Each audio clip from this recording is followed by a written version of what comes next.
So Halloween time is coming up, and I wanted to make something a little special. It's been a couple years since the last time I covered a Halloween-themed movie, and I decided, you know what, Halloween-themed videos are very limited as to when you can watch them, so this isn't really going to be a Halloween video, so much as just a video about a, horror movie, we can say. If you're here from my tech videos or keyboard videos, and this is your first time watching a video of mine like this, I apologize in advance. David Decoteau is a movie director who has been active since 1984. I've been more familiar with some of his recent work. 2 Halloweens ago, I actually covered one of his more recent movies, which was called A Halloween Puppy, which is quite the feature film to partake in and quite the video to make, because boy, that movie was a doozy. I'm a puppy? I've always known of David Decoteau to be known for movies like A Halloween Puppy. There's also a talking cat, a talking horse, there's a bunch of just talking animals and puppies and cats, all very similar themed, and all of which seem to take place in his house. Seriously, if you just go on Amazon Video and look up his films and watch trailers for at least most of the recent movies, you're gonna notice that they're all in his house. I actually wasn't planning to cover another David Decoteau movie,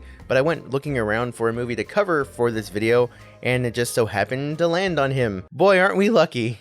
What are the odds? So while I know him for his talking animal movies, he's apparently also known for some other types of movies, because he's also known for a series referred to as 1313. I went in looking for information as to what this series is, why it's called 1313. I couldn't find anything about it really in my minimal amount of research, so while looking at these uncomfortably trying to decide which movie to cover, I landed on this one because of the poster. I mean, look at that. So today we're covering 1313 Giant Killer Bees! I mean, how can you not read the title like that? It's so emphasized. Look at the exclamation point. The film begins with this shot of a Professor Bensington, a young bearded lad who is talking into the camera. It seems to be going for a sort of found footage look, which you can tell because it has the recording. The camera is alternating zooms between up close and a little bit further away, but it's supposed to be, he's just holding like a handy cam. Is he making these cuts? The opening is teasing this post-apocalyptic world that has been destroyed by the worst biological event the world has ever seen. So now we're flashing back to the island where the main part of this story is taking place. All the while this ominous, scary music is playing.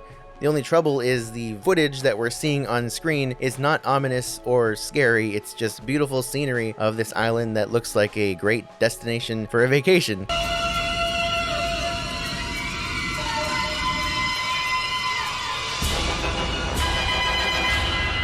We are then introduced to Redwood. That's his name, Redwood. Redwood. He's this muscly armed dude in a muscle shirt walking around casually, and we're supposed to believe that this gentleman is the assistant to the professor, and he's being sent to this island to check on the laboratory that the professor is funding to save the world's honeybee population. That's the plot. The dramatic horror music continues as we're watching ominous shots of Redwood walking.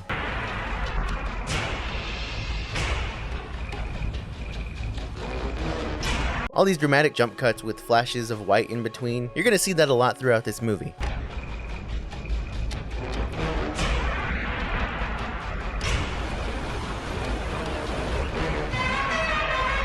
Still walking, dramatic zooms and pans of this scary set that he's walking through. It almost looks like it's some kind of old abandoned prison that they were allowed to film in. Everything looks decrepit and torn down, overrun by vegetation, and we get to have a nice good look at it because he's gonna keep walking. I'd like to point out that this scene began 2 minutes into the movie. We are now 5 minutes into the movie and nothing has happened.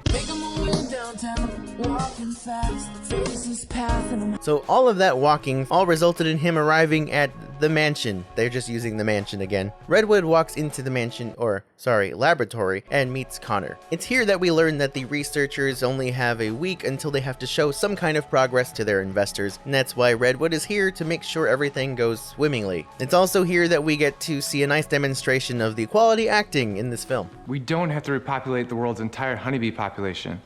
We just have to show some progress. Connor takes Redwood out to meet the rest of the team. Here we see 2 dudes who basically look like 18 years old, fresh out of high school, playing soccer, instead of, working on the bees. I think I'm beginning to see why you're behind on your research. Oh, they're great scientists. Then they should be in lab. Just got off a 14-hour shift. Redwood apparently shares the same sentiment. Redwood's kind of a douche throughout this movie. Do you want them to be working 24 hours a day? It's just bees. And now we get to hear the ADR of the film.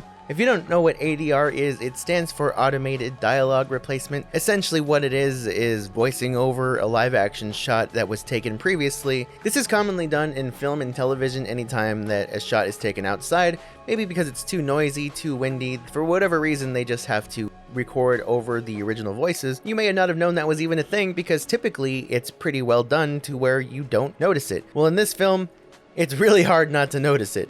We'll be there in a minute! Yeah, as soon as I beat him. Can you hear how convincing it is when I dub over my mouth like this? You want to see the others?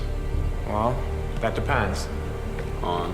Whether or not we'll be interrupting their ping pong tournament. Actually, that's soccer, Redwood. That's called soccer. Football in some countries. We then get this nice shot of the boys kicking the ball around for a bit for no reason whatsoever. Now we get to meet one of the beekeepers, and David Decoteau, you're not fooling anyone. We know that this is very obviously the exact same spot that the last shot was filmed in. And he's gonna walk over, and there is just still walking. Still taking off the goggles. Are we really gonna see him walk all the way up to the? He's still walking. Still walking. This is filmmaking, ladies and gentlemen. I know I never have like the best lighting, but I'm also not a professional who calls himself a movie director and puts his films on Amazon. The exposure in these shots is like pretty bad, am I right? It's like you get a clear shot of their faces, but everything behind them and the lighting around their hair, especially the lighter hair color, is just washed out. All the male drones are dead. Doesn't the hive normally kill off the males during the winter months? Or when there isn't enough food to feed the entire hive. Oh, we get to watch the beekeeper walk back to the beehive. Gotta wrap up that story arc. If you're concerned about me skimming over some of this plot, I'm really not. There's nothing going on. We get some more narration from the professor explaining the whole bee population thing and the reasoning behind his project, all while getting shots of this forest for some reason. No bees. Did you not have any B-roll of some bees to show in there? See what I did? It was a pun about bees. He decided to invent a chemical agent known as Heracalophoria 4, and it's referred to in the rest of the movie as HKP4. The idea behind this formula was to alter the bees' genetic code so that they could become faster and stronger and just better survivors. And they would also be bigger. I don't know what that would do to help anybody. We meet Charlie, who is the janitor, who is just mopping the floor without a shirt on. This is going to be a recurring thing throughout the film. Just stick with me here, okay? It's going to go places, and yet it will go nowhere whatsoever. It's really astounding. All of you are such geniuses. How come I'm the only one around here who can empty a garbage can? Charlie is also kind of a douche. You're the new guy, huh? I guess I am. My name's... Unimportant to me. There's some douche-on-douche action going on right now as they're interacting. It's like an unstoppable force meeting an immovable object, you know what I'm saying? Speaking of douchery, Redwood continues to just be really mean to Connor. But he's a good worker, though. Takes care of us. Well, at least he wasn't playing soccer when we walked in. Oh, I'm Mr. Tough, I'm Mr. Professional, everybody needs to get to work. Meanwhile, he's walking around in his like $5 Hanes muscle shirt. We're then introduced to Anna, the one woman in the movie. I heard our new boss just arrived. I'm Anna. And that's about it with her. She meets Redwood, she kind of flirts with him a little bit, she kind of gives him this look. Okay, Lewis is another scientist who we're about to meet. We learn that Anna is Lewis's girlfriend. So, Anna, huh? That's Lewis's girlfriend. Great. See, if you're gonna do ADR, as bad as it was, I mean, you might as well commit to it and do it in shots like this. It's probably better to do ADR even for indoor shots that are hard to understand, like an echoey hallway shot. Redwood walks into the kitchen, I'm sorry, laboratory, where he meets Lewis in this very shaky shot, like somebody is vibrating the tripod or something. And you know this is a real laboratory because despite the big window and fancy chairs off in the corner, there are tubes and a microscope and a poster of the muscular system on the wall. So you know it's a real science place. And it's then that Lewis gives the most convincing line delivery in the entire film. Whatever it is, I'm afraid it's going to have to wait. I'm afraid it can't. Forgive me. Oh, brother, this guy stinks! Now brace yourself, ladies and gentlemen, because we're about to see the bees.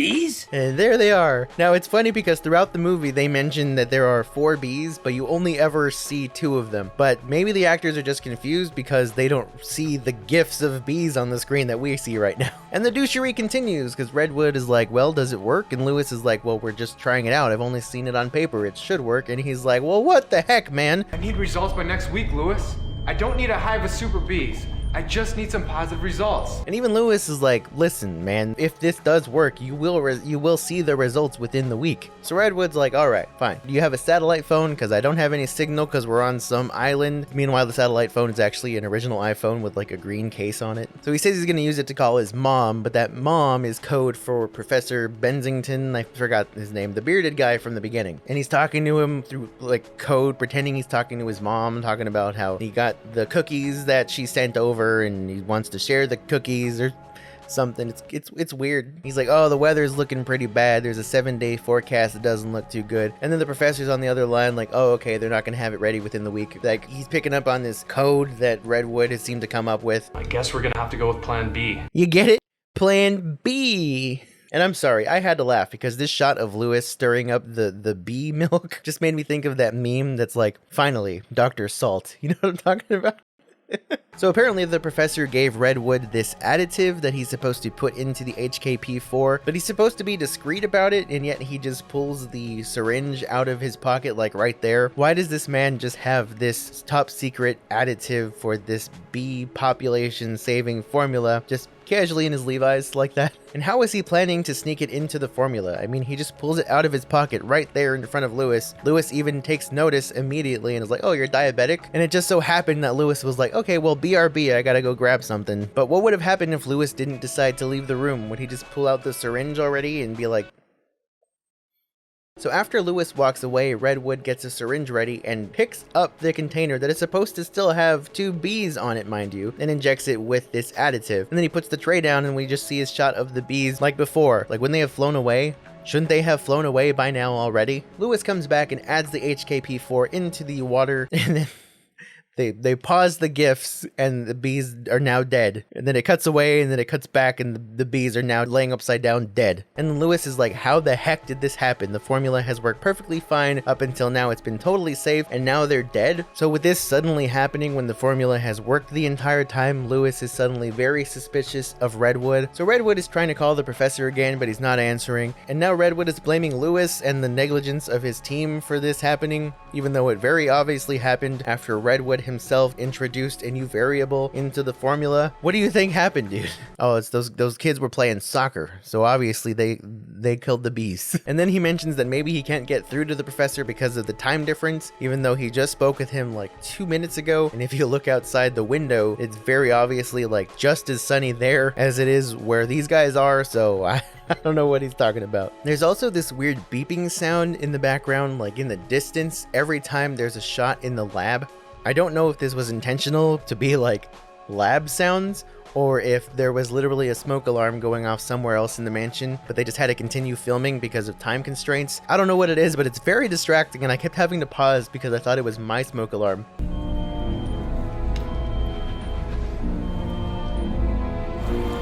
I don't know about you, but I'm choosing to go with the belief that they added this sound in so that it sounds like a lab, because that just makes it funnier, because it does not sound like a lab at all. Now get ready, folks, because with this slow, dramatic zoom into the laboratory counter, we're about to see one of these bees go into its final form. This movie is called Giant Killer Bees, after all, so I mean, here we go.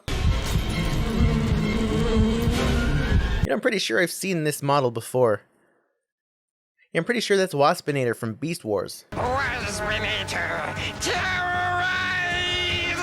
Go back outside and those 2 dudes are playing soccer still. We get more bad ADR. I'm gonna go take a shower, otherwise I'll spend the whole night in the lab stinking. Yeah, like you do at soccer. I'm serious, man. And then we see this shot of the other guy left behind, which is apparently supposed to be from the point of view of one of the bees. The bee is like right there. He has to be maybe 15 feet away from this guy, and you saw how big that bee is supposed to be. And yet this dude is looking toward and past the bee. The dude would see the bee. The guy would hear the bee. We hear the bee right now. So we get a very long, lingering shot of the bee stalking this dude. Now we get to follow as the dude makes his way upstairs. And ladies and gentlemen, I was not prepared for what is going to happen next. You are not prepared for what is going to happen next, because this is not something I would ever have expected to see in any movie. Ever. So he makes his way into his room, he starts looking around outside for no reason, nothing is happening, and he starts taking off his clothes. Now, before we move forward, I want to make clear that this is a PG-13 rated movie, and though this is PG-13, I still want to keep this video as like PG as possible, so I'm not going to show what's about to happen, but I will blur it out and tell you exactly what's happening right now. So he strips down to his tidy whities, gets in the bed like he's going to take a nap, and then we get some shots of the bee stalking him, and then he rolls over and he just starts like stroking his body. He's just touching his own pecs. I kid you not. I'm not exaggerating whatsoever.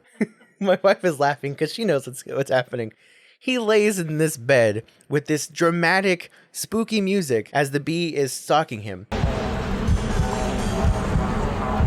I am absolutely not joking, not exaggerating. I really, really wish that I was. This goes on literally for 8 continuous minutes. No shots of anything happening in between, no cutaways to another scene and then coming back. It is just him laying in this bed, being stalked by the bee, and rubbing himself for 8 minutes of this hour and 20-minute film. It's weird because it doesn't make it look like he's having a good time or anything. He's just doing it, like maybe like for therapeutic reasons. I don't know. He's just laying there with his eyes closed. It's like you feel the pain of the actor in his face. He's like, this is not worth the Del Taco gift cards I'm gonna get from this. So 8 minutes later or so, he finally gets up. He's like, oh. And then this is clearly from the point of view of the bee. And yet he stands up and there is no bee. Like the bee looks like it's right there. Like it's ready to go. It's like primed in his face. And yet he gets up and there's no bee. So he walks up to look out the window and we get our first attempt at a jump scare as the bee pops into view. Not only that, he's looking away from the guy when he pops into view for some reason, which is like, bro, you've been watching this dude rubble himself for like 8 minutes. And suddenly you're like, what? Oh. Did you say rubble? Yeah. And then the bee flies at the dude and the dude screams, implying that like it attacks him, but then it cuts away. Lewis then returns to the lab and he sees that the bees are missing. And he's like, oh, that's weird. And now the plot moves forward, except it doesn't because we're gonna watch the other guy shower. I'm in hell! I'm burning! Help me! This scene is at least shorter. It's only about 4 minutes of nothing really happening, and it does cut away to other shots of the first dude who was in the bed making his way over toward the shower, and he's like zombified now. He looks totally fine. He looks the same, but he's just got like this like zombified look in his face. I forget these guys' names. I don't think it really matters. I think they're like Brian and Ryan or something, but I'm gonna refer to them as Bed Guy and Shower Guy. So Bed Guy walks in up behind Shower Guy, and Shower Guy doesn't even turn around. He just knows he's there, and he's like, hey, be a bro and scrub my back, will you? And then Bed Guy's just like, he's a zombie at this point, so instead of scrubbing his back, he's just kind of stroking it like gently, and then Shower Guy doesn't even really react to it. He's just like, oh, Cold hands.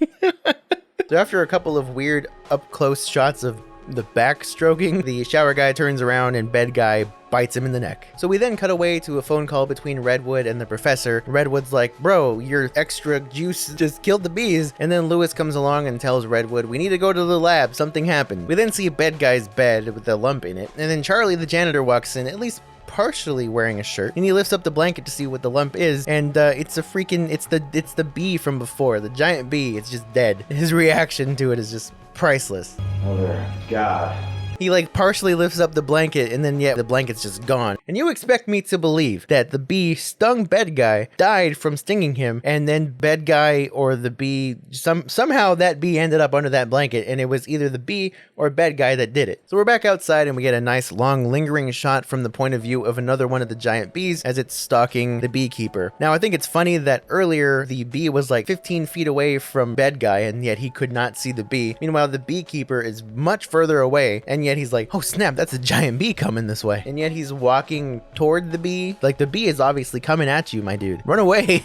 So he does run away. For some reason, the way he runs is making me laugh. Like I didn't notice this before. He's just like, where do I go? He then runs into Bed Guy and Shower Guy, who are both zombified at this point. And what's also weird is Shower Guy was in the shower when he was zombified, but he had the courtesy of putting on some underpants for this shot. Thank you.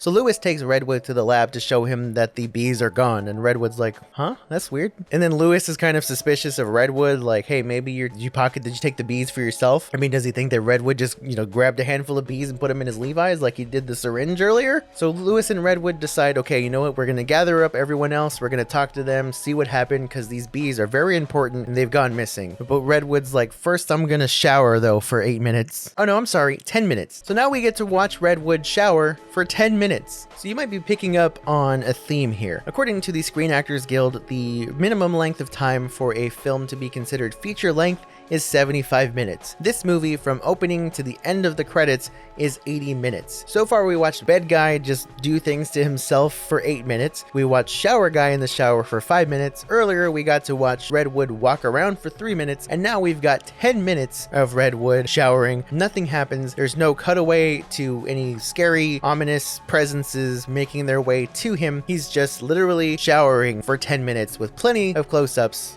of him washing himself. And I just want to say, if this is supposed to be something that's supposed to be enticing to anyone, who is this for? This is a PG-13 rated movie, so it's not like there's a lot going on. I don't think this is really going to be a film you're going to choose for that sort of entertainment. Maybe you're in it for the plot and you want to see what's going on with the bees. So he gets out of the shower and there's a knock on the door, and the one female in the film from earlier, Anna, is there standing with a bottle of wine and a couple of clear plastic cups. She really knows how to be classy. See, the thing about classy is it's a state of mind. So they talk for like a minute and then they start making out. Meanwhile, I'm thinking, bro, like, she's supposed to be Lewis's girlfriend. She met this dude once and yet they're hitting it off. Like, things must be really desperate on that island, I guess. And then Lewis walks in his tighty-whities, zombified, slowly walking up to them, and it's like, okay, I guess he's a zombie now, even though we didn't see anything happen. This part actually kind of was clever. He touches her shoulder and he's like, You guys got room for one more? and it was just a dream. And at that point, I'm like, oh, okay, I guess it makes sense. It wouldn't make sense for Anna to suddenly be into him. But then she's actually there in bed with him. Like, but it's possible nothing happened because she gets out of the bed and she's still wearing jeans. Now Connor's walking around looking for everyone in the very echoey living room. Where the hell are you guys? You're supposed to be in the lab. He then very deliberately walks up to this part of the room where he thinks he sees something, so you think something's gonna maybe jump at him from there, but then it's nothing and he walks away. But then we get a jump scare anyway. Except it wasn't really scary so much as it was terrible. Anna gets out of bed to go to the bathroom or something, and I guess she's dead now. Gotta fill in some time, so let's get some more lingering shots of the scenery. And then Redwood comes out of the room, and I guess he didn't find Anna because he's just like, doop-a-doop-a-doo, I'm a scientist. So he runs into Charlie, and Charlie is like, here, I found this. And then he opens it, and it's the dead bee. Charlie's like, I'm peacing out of here, and if you were smart, you would too. Is that? One of the test subjects? Yeah, Charlie said he heard Steve screaming yesterday. When he went to Steve's room, this is what he found. Steve was gone. Where's Steve now? Bro, he just said that he's missing. If you knew where he was, he would not be missing. You're supposed to be a scientist, Lewis. This is your research team. This is your research team. You should know. You should have tracking devices, apparently. You should know at all times where your missing zombie scientists are. I really don't like Redwood. I don't like anybody in this film, to be honest. I don't like this film. And then Lewis just straight out calls him out. He's like, you know what? I think whatever you did that killed the bees resulted in this. They came back as zombie bees that are big now, like Resident Evil status. And then it just leads him to come to this conclusion that Bed Guy might be infected and not actually dead. Which, I mean, he's totally on the nose with that, but what would make him jump to that conclusion? So Redwood goes and calls his mommy again, by which I mean the professor. Your additive will cause the 4 test subjects to mutate into giant killer bees. He said it! He said it! And then we find out what exactly it is that the professor had Redwood put into the formula. It was a substance recovered from a meteorite. Meteor? Yeah, that's right. He had him put some meteor dust. He's just like, hey, let's crush this meteor into dust, mix it in with some kind of juice. Well, little did he know that meteorite dust would result in giant zombie bees. Who'd have thunk? I don't blame you for that. I never would. Oh, this is just a rock from space. It won't make anything into a giant zombie. So the professor tells Redwood, all right, pack your bags, get everybody out of there, evacuate the team. I'm going to have the government quarantine the area and destroy all the other mutations. Meanwhile, Lewis did some digging and dissected the giant dead bee and then found out that the new form of it is somehow able to produce eggs. So now we have these giant bees that are just going to lay giant bee eggs everywhere and it's going to destroy everything. So Lewis is like, yo, we got to round everyone up and get out of here because they might airstrike the place for all we know. And we need to find a weapon that's going to be capable of fighting these bees. bees. So Lewis walks away to go do his thing. Meanwhile, one of the bees is in the room, and he just picks up the scalpel and kills it. I think you found the weapon. Easy. It's funny because he kills the bee with the scalpel and then just stomps on it, and then he just stuffs it in a backpack. He's like, well, gonna store this up for the flight. Next, we see Charlie, who was supposed to have left by now, talking to himself with the bad ADR. Stupid college students. Giant bees. I see one of you finally got smart. Long way back to town, though. You might want to put some shoes on. And then suddenly it registers with him that, oh, he got infected by the bee. Looks like the bees got you. How do you know that? Given the context of the fact that this character has not encountered any of this yet, how does he know that the bees got this person? And now, ladies and gentlemen, the climax of the film, the big scene that we've all been waiting for. We get to watch as Redwood walks around the island for 10 minutes. I am, once again, not exaggerating. I'm not joking. I'm not lying to you. This next scene is just him walking around for 10 minutes. No dialogue, nothing interesting happens. He just walks around for 10 minutes to this dramatic, scary music again.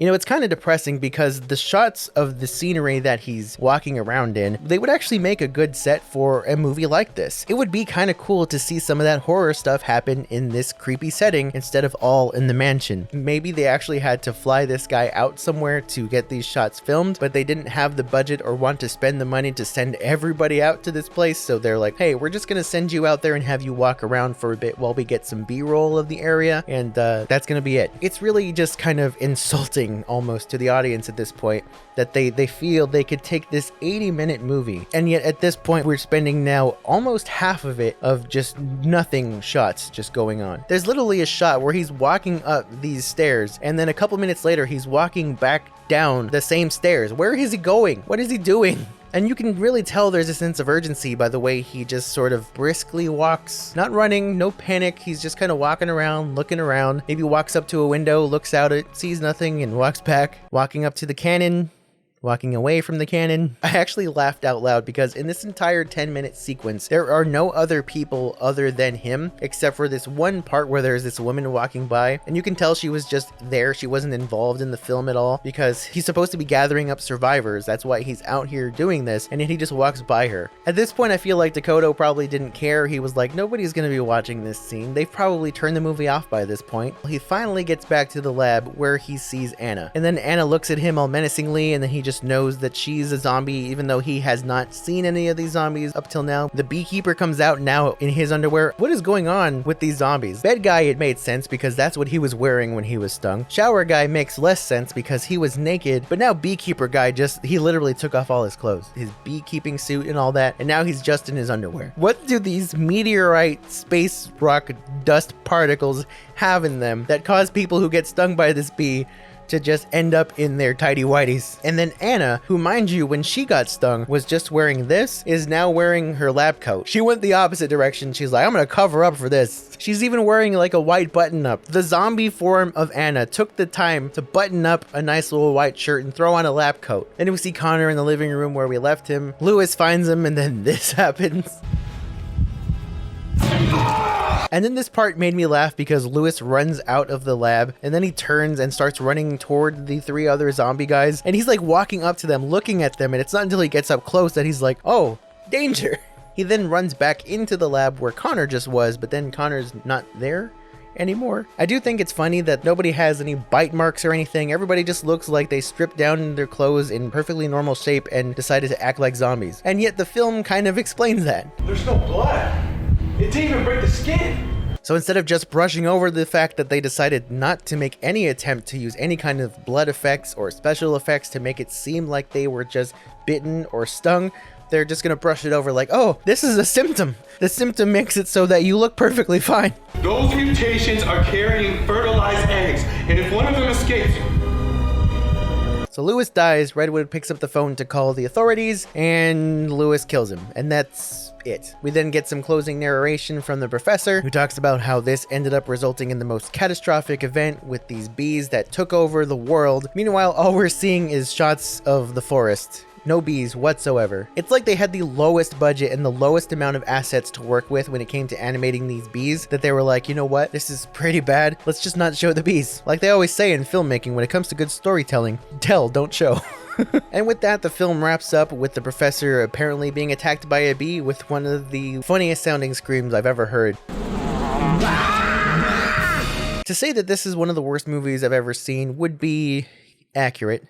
I don't even necessarily know that it's that bad. I mean, the acting is terrible, sure, but I have definitely seen worse. You mind if I call out on the satellite phone? I wasn't able to reach anyone from home when I got to the airport. I think what makes this movie so bad is the fact that it just literally takes these long stretches of nothingness and tries to throw it in there and say, this is a movie. This is something that is worth your time. So what did you think of this movie? Have you ever seen this or any of David Decoteau's other movies? Let me know what you thought in the comments. Speaking of which, I would really appreciate while you're at it, while you're watching this, if you would check out this video, which is my video that I mentioned before on a Halloween puppy. I worked really hard on this video a couple years back, and it's one of my favorite videos I've ever made. So if you want to check that out, give it some views. It really could use some more love. And there's another video there of another thing. Thank you guys for watching. I'm out.